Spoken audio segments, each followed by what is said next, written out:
Bonjour à tous et bienvenue dans ce nouvel épisode du podcast Lève-toi et marche.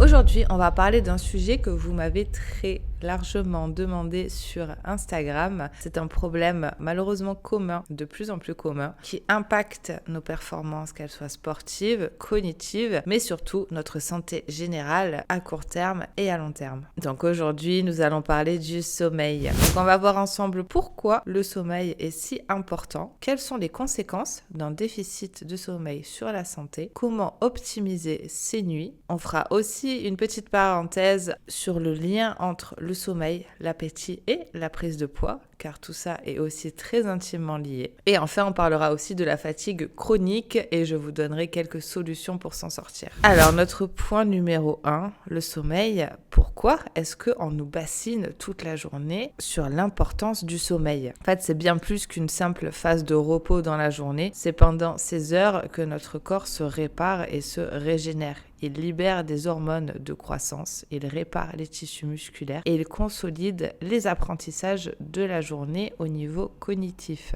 Un sommeil de qualité va aussi favoriser l'équilibre émotionnel et cognitif encore une fois. Il est indispensable pour rester concentré et performant pendant la journée qui arrive. Des recherches ont d'ailleurs montré que de bonnes nuits de sommeil sont associées à une meilleure récupération physique et mentale, d'où l'importance de ne pas sous-estimer son impact. Quand on parle sommeil, il y a un autre sujet, on va dire, qui est souvent lié et dont on parle aussi, c'est le cycle circadien. Donc le cycle circadien, qu'est-ce que c'est ? C'est notre rythme biologique, naturel, propre à chaque personne. C'est ce qui va réguler notre sommeil, notre éveil, les sécrétions hormonales liées à tout ça. Grosso modo, la lumière naturelle du matin stimule la sécrétion de sérotonine, qui est donc l'hormone qui va mettre en éveil le corps. Et le soir, lorsque le soleil se couche et que la pénombre arrive, c'est la production de mélatonine qui va prendre le relais, qui est donc l'hormone du sommeil. Après, certaines personnes vont avoir un rythme circadien un peu moins réglé sur les phases de lever et coucher du soleil. C'est pour ça qu'on dit qu'il va y avoir des personnes qui sont plus du matin ou plus du soir, mais chaque personne possède son propre cycle circadien. C'est donc important de le trouver et de l'écouter pour être en phase avec soi-même en fait. Alors, vous avez dû l'entendre aussi, le sommeil, c'est pas simplement une phase de repos, c'est une période qui va se diviser justement en plusieurs phases qui se succèdent en cycle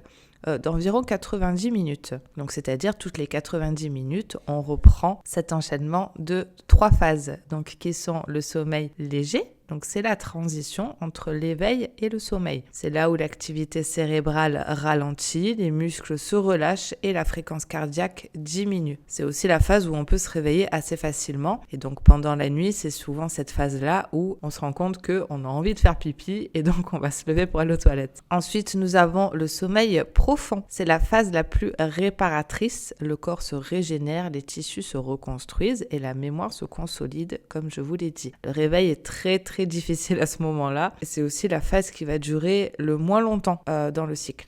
Ensuite, nous avons, pour terminer, le sommeil paradoxal. Cette phase, elle est caractérisée par une activité cérébrale vraiment intense, proche de l'éveil, mais avec une paralysie musculaire. C'est à ce moment-là où, en général, on rêve et c'est là où le cerveau, vraiment, il est au maximum de ses capacités. Et donc, comme je vous l'ai dit, ces 3 cycles se répètent plusieurs fois dans la nuit avec une augmentation progressive du sommeil paradoxal au fur et à mesure des heures qui passent. Bon, et dans tout ça, quel est l'impact d'un déficit de sommeil sur la santé ? Bon, déjà, il y a des conséquences physiques. Il augmente le risque de maladies cardiovasculaires, il perturbe le métabolisme, ça on y reviendra plus tard, et ça affaiblit également le système immunitaire et ça favorise l'inflammation. C'est d'ailleurs pour cette raison que quand on a fait une très mauvaise nuit, même une insomnie, le matin on va peser plus lourd sur la balance. Le corps est en état inflammatoire après un manque de sommeil ou une nuit agitée, ce qui fait que on fait de la rétention d'eau et le matin on sera plus lourd. Ensuite, il y a des conséquences mentales, donc ça se traduit par une baisse de la concentration, une irritabilité accrue, donc on s'énerve assez facilement, on a beaucoup moins de patience et du coup des troubles de l'humeur également. D'ailleurs, on a une étude qui date de 2004 qui montrent notamment que la privation de sommeil modifie la régulation hormonale avec une baisse de la leptine et une augmentation de la gréline. Donc ce sont deux hormones qui régissent les sensations de faim et satiété. Ce qui fait que si elles sont perturbées,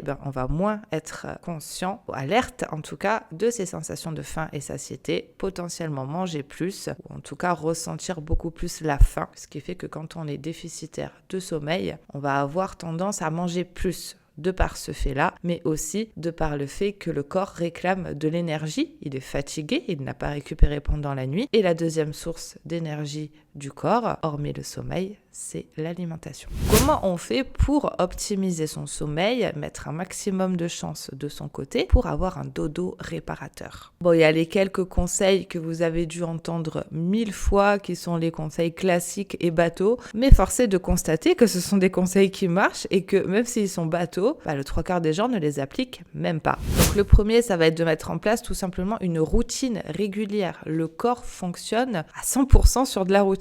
Il a besoin d'avoir des choses qui se répètent, comme ça il peut synchroniser ses sécrétions hormonales en fonction de cette routine qui va se répéter et donc favoriser les différentes phases de sommeil et d'éveil sur la journée. Couchez-vous et levez-vous un maximum à la même heure chaque jour, c'est-à-dire le week-end. Ne commencez pas à vous décaler de 5 ou 6 heures parce que c'est le week-end. Essayez de rester au maximum sur votre tranche horaire habituelle. Ensuite, il y a votre environnement qui est très important. Avoir une chambre au calme, dans le noir, et dans laquelle tout simplement vous vous sentez bien, apaisé et en sécurité. Et ce point-là, c'est le point où tout le monde échoue, lamentablement, et en tout cas on va dire 99,9% des gens, c'est de réduire votre exposition aux écrans au moins 1 heure avant d'aller dormir. Et c'est là que je vous vois tous venir, on le sait, on se sait, le soir dans le lit, une fois qu'on est couché, qu'est-ce que vous faites? Vous scrollez sur les réseaux sociaux. Donc s'il y a bien un point que je vous encourage à améliorer,